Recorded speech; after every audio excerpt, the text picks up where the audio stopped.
ممتا سے بڑا موتی خزانے میں نہیں ہے، ملنے کو تو مل جاتی ہے ہر چیز جہاں میں، ماں باپ جیسی چیز زمانے میں نہیں۔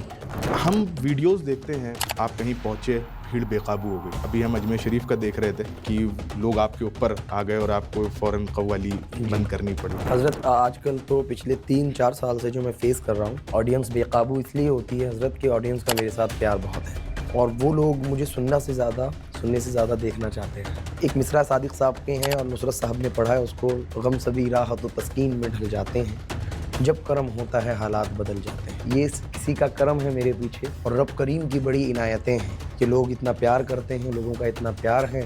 آپ ان افواہ اڑانے والوں کو کیا پیغام دیں گے، یا آپ نے یہ بھی مجھے بتائیں کہ جو سب سے زبردست افواہ تھی، کیا آپ شوق ہو گئے کہ یہ میں تو یہاں بیٹھا ہوں، یہ کیا ہوا؟ حضرت سب سے بڑی بات تو یہ کہ میں لوگوں سے گزارش یہ کرنا چاہتا ہوں کہ افواہوں پہ دھیان نہ دیں۔ تو کچھ معاملات ایسے ہوتے ہیں حضرت، ایک نیوز میں مجھے آئی کہ انیس صابری کا انتقال ہو گیا۔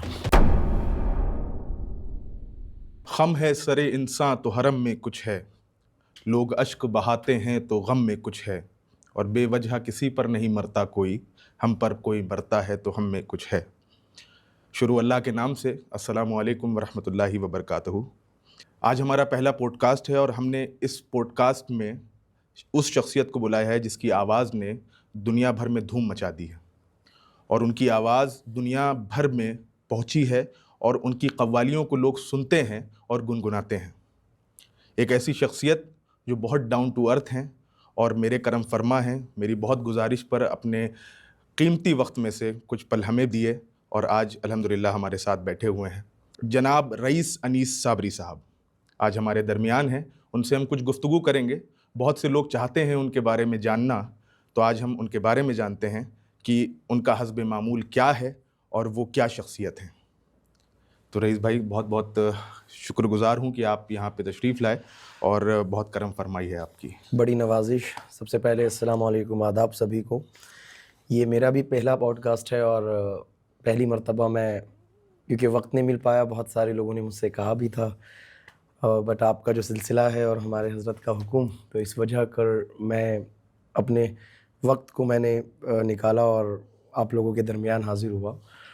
تو مجھے بہت اچھا لگا، میرے لوگوں تک بھی انفارمیشن پہنچے گی، کیونکہ بہت سارے لوگوں نے بہت ساری افواہیں اڑا کے رکھی ہیں میرے بارے میں۔ تو اچھا ہوا، مجھے بھی ایک پوڈ کاسٹ کرنا تھا، اور آپ کے تھرو، آپ کے وسیلے سے ہوا تو اور مزہ آیا انشاءاللہ۔ بہت شکریہ آپ کی کرم فرمائی کا۔ تو ہم شروعات کرتے ہیں پوڈ کاسٹ کی۔ ہمارا پہلا سوال یہ ہوگا رئیس بھائی کہ آپ کی پیدائش کہاں ہوئی اور کس قوالی گھرانے میں ہوئی؟ ذرا اس کے اوپر روشنی ڈالیں۔ میری پیدائش ہے یو پی میں، ایک جگہ ہے جلال آباد، ضلع بجنور کے اندر یہ جگہ آتی ہے، اور وہاں پر میرے جد، میرے بڑے سب وہیں سے رہنے والے ہیں، اور میں بھی وہیں پیدا ہوا الحمدللہ۔ بعد میں پھر ہم نے دہلی بیس کیا، اور دہلی میں ہم تقریباً پچھلے 20 سالوں سے ریگولر رہ رہے ہیں۔ تو ہمارا جو گھرانہ ہے اصل میں، وہ 800-850 سال سے تقریباً قوالی فیلڈ کے اندر ہے۔ ہمارے بڑوں نے یہی کام کیا، اور ہماری جو بڑے ہیں، ہمارے جو ہماری نسب ہے، وہ حضرت عکاشہ بن محسن رضی اللہ تعالیٰ عنہ کی آل میں سے ہیں۔ تو حضور غریب نواز کے ساتھ کچھ شخص تشریف لائے تھے ہندوستان، تو ان میں سے 2 ہمارے جد اعلیٰ ہیں، جن کا نام ایک باسد ہے اور ایک پوسلے ہیں۔ تو جو پوسلے تھے، ان کی اولاد، ان کی آل میں سے ہم لوگ ہیں، اور ہم اس لیے پوسلی بھی کہلاتے ہیں اور عکاشی بھی کہلاتے ہیں۔ اور ہمارے ایک لفظ اور دیا جاتا ہے جس کو میر کہتے ہیں، تو میراثی بھی ہم لوگ کہلاتے ہیں، کیونکہ ہماری نسل میں یہ کام ٹرانسفر ہوتا ہوا ہے، اور جس کی نسل میں جو کام ٹرانسفر ہو جاتا ہے اس کو میراثی کہتے ہیں۔ تو الحمدللہ ہم ثنا خوان حضور ہیں۔ ہم بچپن سے، ہمارے بڑوں نے حضور کی ثنا کی ہے، اللہ کی ثنا کی ہے، بزرگان دین کی غلامی کی ہے، ان کے درباروں کی غلامی کی ہے۔ تو اس کا فیض ہم لوگوں کو ملا کہ ہم نے بچپن سے اپنے بزرگوں کو جس انداز میں دیکھا، خانقاہی انداز میں، میرے والد، میرے دادا تقریباً 40 یا 45 سال، جن کا نام ضمیر صابری تھا، تو میرے دادا نے تقریباً 45 سال حضور صابر پاک کے دربار میں، جو وہاں کی پگڑی بند قوالی پارٹی تھی، ان کے ساتھ میں تقریباً 45 سال اپنی زندگی کے حضور مخدوم پاک کلیہ شریف میں عطا فرمائے۔ میرے والد کا بچپن کلیر شریف گزرا. اس کے بعد جب ہم نے ہوش سنبھالا، ہوش سے پہلے ہی میں کلیر شریف ہم نے جانا شروع کیا اور الحمدللہ ہماری آنکھ ہی کلیر شریف میں کھلی. تو یہ سلسلہ ہمارا ہے اور اسی سلسلے سے الحمدللہ ہم جانے بھی جاتے ہیں. تو اسی سلسلے میں ہمارا دوسرا سوال یہ رہے گا کہ آپ کے استاد کون ہیں جن سے آپ نے سیکھا اور آپ کو یہ صابری نسبت جو عطا ہوئی؟ آپ کس سے مرید ہیں؟ کیا معاملات ہیں؟ اس کے اوپر روشنی فرمائیں. سید صاحب، پہلے میرے جو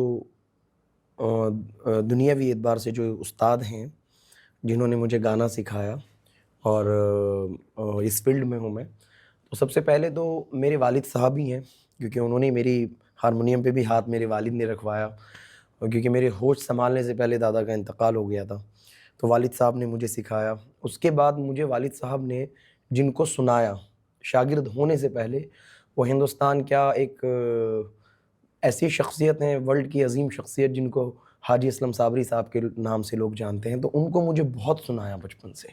میرے والد نے کہا ان کو سنو، ان کے اشعار سنو، ان کا لہجہ، ان کا بولنے کا طریقہ، ان کا چلنے کا طریقہ، کیونکہ میرے والد نے ان کو بہت فالو کیا حاجی اسلم صابری صاحب کو.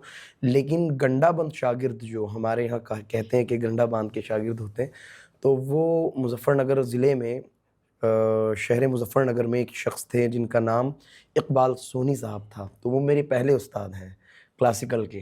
انہوں نے مجھے کلاسیکل میں پہلی مرتبہ تعلیم ان سے میں نے پائی، اور الحمدللہ انہوں نے مجھے اتنا سکھایا کہ جو میرا بیس تھا وہاں سے کلاسیکل کا اسٹارٹ ہوا.